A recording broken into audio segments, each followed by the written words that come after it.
Bharatiya Janata party के 400 पार के दावे के अलावा वाराणसी में 10 लाख की मार्जिन का भी लक्ष्य नरेंद्र मोदी की जीत के लिए रखा गया था, लेकिन दोनों में से कोई भी बात ज़मीन पर उतरती दिखाई नहीं पड़ी।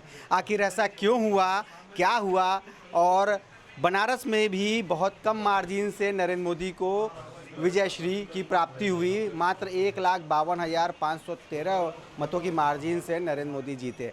आखिर जो सोचा गया था वैसा धरातल पर क्यों नहीं उतरा, इस बारे में जानने के लिए, समझने के लिए हम आप पहुँचे हैं वाराणसी में पप्पू की अड़ी चाय की जो दुकान है, क्योंकि यहाँ पर देश भर के मुद्दों का, विषयों का मंथन चिंतन होता है। और अब अगर बात लोकसभा चुनाव के परिणाम की हो तो निश्चित तौर पर यहाँ से मत कर कुछ न कुछ बाहर निकलेगा और वजह भी स्पष्ट रूप से सामने नजर आएगी कि आखिर ऐसा हुआ क्यों। पहले अपना परिचय, नाम?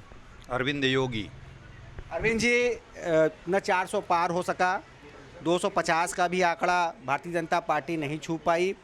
पूर्ण बहुमत की तो बात अलग की थी और बनारस का एक अपना ही अलग नारा दिया गया था, 10 लाख की मार्जिन, 10 लाख वोट, कहीं कुछ भी धरातल पर नहीं दिखाई पड़ा। ऐसा क्यों हुआ?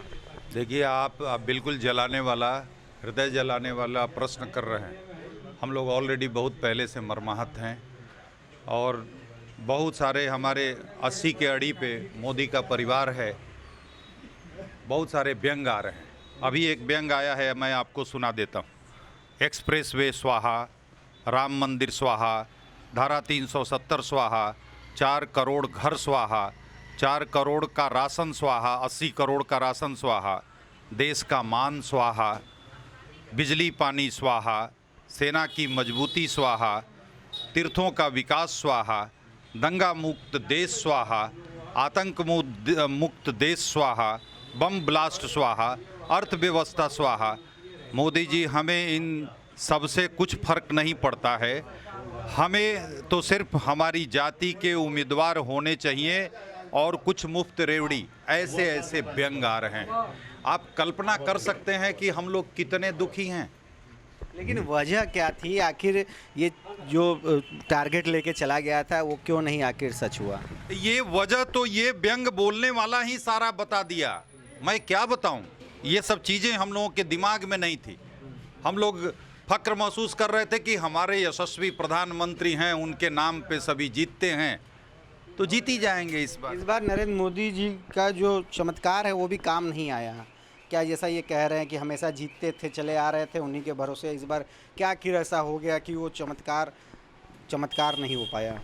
ये मोदी का दुर्भाग्य है कि जिस वाराणसी के लिए उन्होंने इतना किया, जिसको शब्दों में बयान नहीं किया जा सकता, उस वाराणसी में मोदी को 1.5 लाख वोट से विजय प्राप्त होती है। इससे बड़ा दुर्भाग्य क्या है? मुझे तो ये लगता है कि बनारस शहर मोदी के नेतृत्व करने लायक रह ही नहीं गया। बनारस की बात बताइए ना, बनारस में आखिर क्या ऐसा हो गया, क्यों नहीं लोगों ने जमकर वोट किया बीजेपी को? बनारस में कुछ वोटरों का हेर फेर हुआ। हम लोग जैसे घर में देखिए 15 वोट रहा, 15 वोट में से 10 वोट हम लोग का गायब है। पता नहीं है कहाँ कहाँ गया वोट, हम लोग खोजने के लिए। तो कुछ वोटरों की गड़बड़ी है इसमें से। हम खुद नहीं वोट दिए। देखिए, जब वोट लिस्ट में नाम ही नहीं आएगा तो हम कैसे वोट देंगे? बेईमानी से वोट देंगे नहीं। मतलब आप कह रहे हैं कि आपका वो नाम काट दिया गया, या हम नहीं बता सकते ना किसी को। हम कैसे कर देंगे कि नाम कट गया या काट दिया गया? चलिए बनारस के बारे में और भी बात कर लेते। क्या वजह थी बनारस में लोग जिस हिसाब से वोट देते रहे? कहा जा रहा था बनारस का एक अलग ही नैरेटिव बनाया गया था कि 10 लाख की मार्जिन, फिर ये कहा गया मार्जिन नहीं 10 लाख वोट पा जाएंगे। ऐसा कुछ हुआ क्यों नहीं? देखिए, बहुत सारी चीज़ें ऐसी हैं इस चुनाव के रिज़ल्ट में जो अप्रत्याशित रूप से सामने आई हैं, जिसको वाकई एक बार गहन चिंतन इस पे होना चाहिए। कहीं ना कहीं जो रिज़ल्ट आया है ये अप्रत्याशित रूप से सबको अचंभित कर रहा है। वजह बताइए। वजह के कारण की समीक्षा हो, वजह इसके बारे में क्या कहा जा सकता है? क्योंकि मोदी जी ने अपनी तरफ से 100% काम किया बनारस के लिए। अंतिम चरण में हर जगह से लोग आए, लेकिन काम जो होता है वो लोगों को एक साथ मिल के होता है। ऐसा नहीं है कि ये टीम वर्क है, बीजेपी में एक टीम वर्क होता है। तो ऐसा नहीं कि किसी को नज़रअंदाज किया गया और कोई भारी पड़ा, ऐसा नहीं है। मिल के काम हुआ। रिजल्ट उस जिस हिसाब से हम लोग चाहते थे उस हिसाब से नहीं आया। क्यों नहीं आया, इसके पीछे भी इसकी समीक्षा हो। चलिए, समीक्षा होगी। क्या लग रहा है, न 400 पार, न ही बनारस में 10 लाख पार, और जो एक सम्मानजनक जीत होनी चाहिए थी वो नहीं हासिल हुई। जीते तो ज़रूर, लेकिन कहीं ना कहीं जनता ने चेतावनी के साथ जिताया। अपना नाम? आलोक राय। मैं ये बताऊं पहले आपको कि देखिए, जीत होती है, वो ज़्यादा या कम तो मतलब अलग बात है। और दूसरा चीज़ ये है कि इसमें कांग्रेस की कहीं कोई जीत नहीं है। इसमें आप अगर देखेंगे तो टोटल सपा का वोट है और जाति के आधार पर ये चुनाव हो गया है। लोगों ने विकास वगैरह सबको नकार दिया। इससे ये साबित होता है कि उत्तर प्रदेश में अभी भी मैक्सिमम जनता मूर्ख है, जिसे कि विकास से कोई मतलब नहीं है, जिसे किसी तरह का नहीं, वो केवल जाति पर चल रहा है। और जाति आधारित चुनाव आज से बहुत पहले हुआ करते थे। अब इधर पिछले 10 तो आपको नहीं लग रहा है कि भारतीय जनता पार्टी ने जाति के मुताबिक टिकट बांटा? नहीं, जाति के मुताबिक टिकट बांटा है उन्होंने भी, लेकिन जातिगत समीकरण सपा का जो है वो इनसे बहुत मजबूत है। आप देखेंगे सपा में मैक्सिमम यादव जो है, यादव कहेंगे कि सपा के हैं, तो ये वोट एकदम सॉलिड, इतने वोट पूरा का पूरा पूर्वांचल जो ऐसा आप कह रहे हैं समाजवादी पार्टी उससे लाल हो गया है। बिल्कुल। तो क्यों आखिर ऐसा हुआ है? वो टोटल 2 ही जाति इसमें, यादव और बैकवर्ड, ये 2 ने मिलकर टोटल जो है समाजवादी पार्टी को वोट दिया है। कांग्रेस का अपना वोट तो बहुत कम है ही है। कांग्रेस तो ऑलरेडी 0 रहा है यहाँ। कांग्रेस का कोई मतलब नहीं है। जनता की नाराज़गी कोई वजह नहीं है? जनता की कोई नाराज़गी हमें नहीं दिखाई देती, क्योंकि जितना विकास, जितना काम मोदी जी ने किया है, आज से पहले कोई न ऐसा किया था, न हम लोग को लगता है कि आगे भविष्य में कोई हम लोग का सांसद ऐसा कर पाएगा।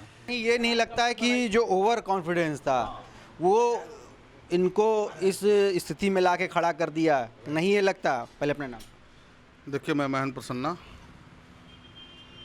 आदरणीय प्रधानमंत्री जी नो डाउट बहुत अच्छा काम किए हैं बनारस के लिए, मगर इस बार जो है इनके जो यहाँ के पदाधिकारी हैं वो नीचे तबके के कार्यकर्ताओं पर विशेष ध्यान नहीं दिए हैं, उनके साथ अच्छा व्यवहार नहीं किए, इसलिए कार्यकर्ता भी कुछ नाराज़ थे। ये दूसरी चीज़ जो ये इनके BLO वगैरह हैं, बहुतों का नाम कटा हुआ है। अब चाहे जैसे भी कटा है, बहुत लोगों का नाम नहीं आया है।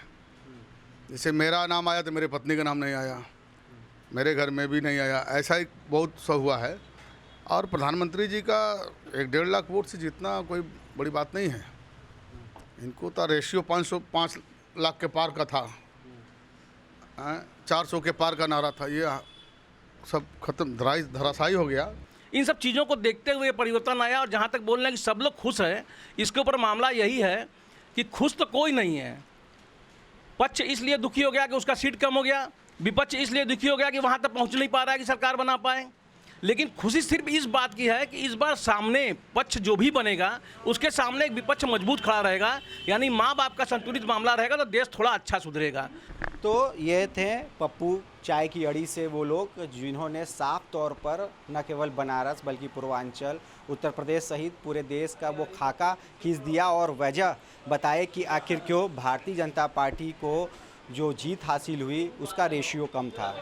और अब संतुलन की राजनीति आगे बढ़नी चाहिए, पक्ष और विपक्ष दोनों को मजबूत होना चाहिए।